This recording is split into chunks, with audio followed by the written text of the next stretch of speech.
what a beautiful woman, what beautiful gowns. And so you can see these stitches. So I have little squares cut out. I'm gonna go ahead and get started securing the lining in.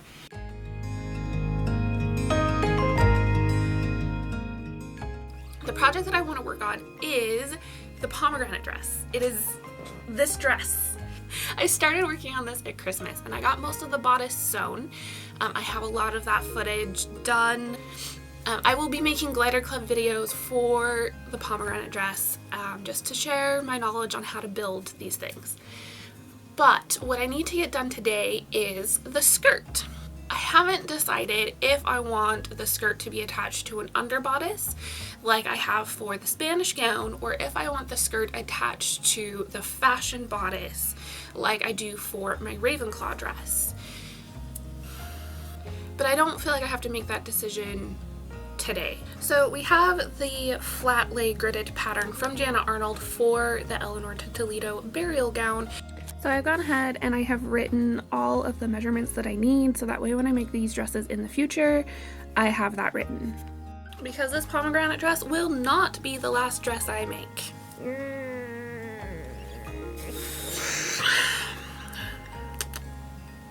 I need water and electrolytes and socks and maybe some caffeine. We'll get some caffeine. So let's go do this. Okay, so the first problem that I have is that this is the fabric folded directly in half, but this is the center of the motif, not the end of the world. So I went back to the Patterns of Fashion and I looked at where they had the seam line placement. The entire waist is 20 inches, but then like you add 3 and you get to where the seam line is. This doesn't leave a lot of room for like waist adjustments. I'm gonna figure it out. It's not the end of the world. I'm gonna make this. I spent the money on this fabric. I'm gonna make it look good.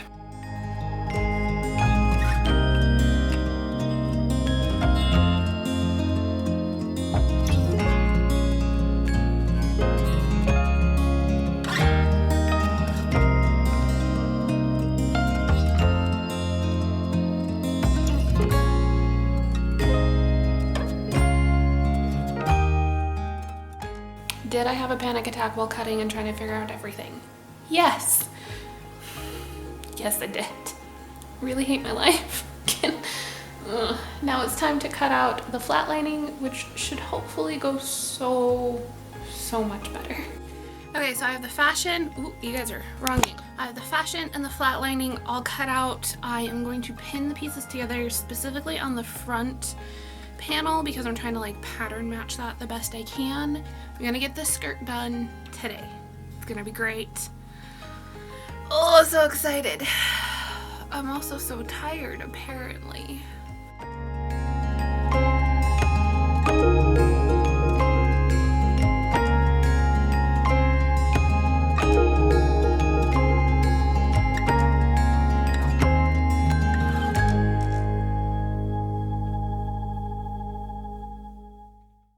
Okay, so I got the skirt completely sewn together. I will throw up some pictures right here. This step is pretty straightforward. You just pin and sew everything together. But I did do a step that I'm going to explain because it's a little bit different than like whatever.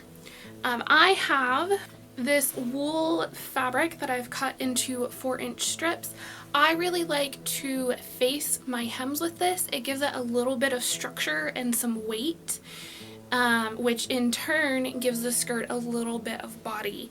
I think I first did this on my 1480 dress, but that was the first time that I experimented with this and I absolutely loved it. So I figured we're doing a dream dress project, we will do this correctly. So I have it completely sewn onto the hem of the skirt, and then I also understitched it just to make sure everything's really nice. The next step is to turn under the facing and pin it in place. So that way I can then go around the entire thing with a catch stitch and make sure that I get the facing and the flat lining. So none of the stitching is going to be visible from the outside. It'll all hang really nice and pretty. So it's all pinned. I don't know if you guys can tell, but like there's like body and weight to that hem. It'll definitely make the train interesting because the only other dress I have a train on is the overdress for the spite dress, and that folds in on itself a lot, but it doesn't have the same like body and weight to it. Anyway, the skirt is also a little bit too long. I'm gonna have to get the bodice done and figure out where that center point is. It usually is right around my belly button is where I have that fit. I purposefully made the skirt long because I wanted to make sure I had enough length, so it's not the end of the world, totally something I expected. Okay, I am actively using 3 tools to get these eyelets made, poked, spread. None of these adjectives are sounding right. I'm starting with my little seam ripper to poke the initial hole, but that's usually not good enough to get the awl through, so then I go in with the big seam ripper because this part is just a little bit thicker, so then I can get the awl through, and I like go all the way down to the bottom so the eyelet's big enough so we can get ribbon through. This is the most complicated thing ever. The eyelets are done! You can see like my fingers are worn raw, but look how pretty they are. They're not perfect, but they'll get the job done. So I really want to get the skirt attached tonight because once I do that, then I have like the internal green light in my brain to get started on the sleeves. And the sleeves, I don't know what it is about these court gowns, but the sleeves always take the longest. When I did the test fit on Claire, you had the weird bubble thing right at the point of the bodice. The same thing happened on my Ravenclaw gown, and I'm trying to avoid that this time. So I have an idea in my head.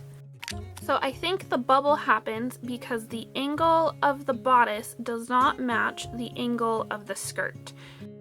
So the idea that I had was to line this up so I could mark out the curve of the bodice on the curve there. Also, complete side note, like the weird continuation of this pattern that I did not plan at all. Love it. I might already be tearing up a little bit at the thought of putting on this dress tonight. Guys! Okay, so I have the bias tape sewn on. I have it pinned on exactly how I need to do it. And we're just gonna whip stitch the bodice and the skirt together. I will probably do the try on tomorrow, but we're getting the skirt attached tonight. It is late, my lighting is crap, but I have the front bodice piece sewn on. It's looking great. I can't.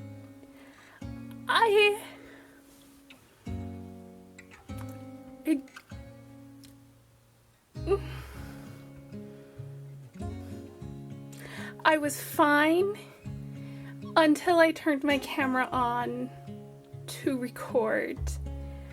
I mean, this is, yes. Okay, so this is me. I'll put the reference image here. But like, look at the way that the waist is shaped and the way the skirt falls compared to the reference image, right? I just put my loose gown on and oh my gosh. Okay, so we'll do the same thing. Here's this dress and all the glory, right? Here's a reference image. I mean, I have a camera.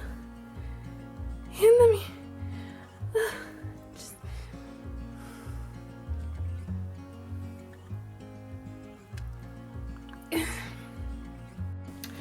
I don't think I have gotten the silhouette on anything this correct ever.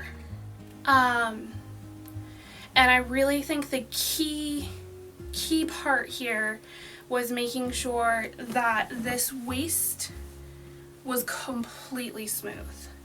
So the skirt is a little long, so I'm going to probably have someone help me measure it so that way the skirt is touching the ground, and then I will put a tuck all the way around the hem, which we see on both the Eleanor de Toledo burial gown and the Crimson Pisa gown. It's too hot for this fur coat. So that will be a very accurate detail, and I can see how they would send measurements to a tailor, and the tailor would go through a build process similar to what I did, where I finished the skirt and the bodice and then sewed them together, and then like that final fitting is just like marking out that hem and putting that tuck in. Like, this just seems so plausible. I hope I look like a functional adult because I don't feel like one today, but let's talk about this dress because I think I'm gonna redo the waist seam. So the back is just pleated down, it's fine, I like that. But the front has the 4 pleats, which end up more on the side back versus towards the front. This gives it more of like an Edwardian feel, which isn't wrong. It definitely is plausible that like the pleats would have turned out this way given like the shape and everything. I was looking at the portraiture last night of like the 2 or 3 portraits that we have of people sitting down in these gowns, and I noticed that there's a little bit more fullness in the front. So I think I want to take those pleats out and shift them so they have at least an inch, if not like a 2 inches in between them. Pros and cons of having a clear ruler, but the pleats are for about an inch big each. So if I put an inch in between them, it'll go to about right here, which is where it starts to seriously curve for the point, which is where I'd want that to be anyway. So this instinct to space out those pleats about an inch apart is like on par. Okay, so you might not be able to tell the difference, but I can tell the difference. It definitely gives me a slightly different shape over the hips, which means that it's gonna sit over my hip roll better. I'm gonna sit in this. Okay, so sitting in this, you can also see how it looks more full here, which is what I wanted. And then I will throw the reference image up right there. So you can see how the waistline matches better now. So I'm really glad that I spaced out those pleats. Also, just in like the casual standing position, this does give me a little bit more of the silhouette that I would expect out of a garment of this time period.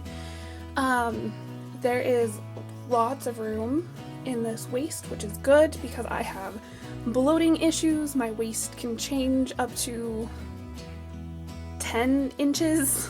The next step on this dress specifically is to get someone to help me mark how big the tuck needs to be above the padded hem. So I'll get someone to help me with that later, eventually. It's not a big priority, but with all of this done, it means that it is time to start on the sleeves, which means that I need to do some research and find some gold twill tape. We are jumping back into historical menswear. I'm so excited. We have another golden poppy. I might go with pirate shirts and Renaissance pants.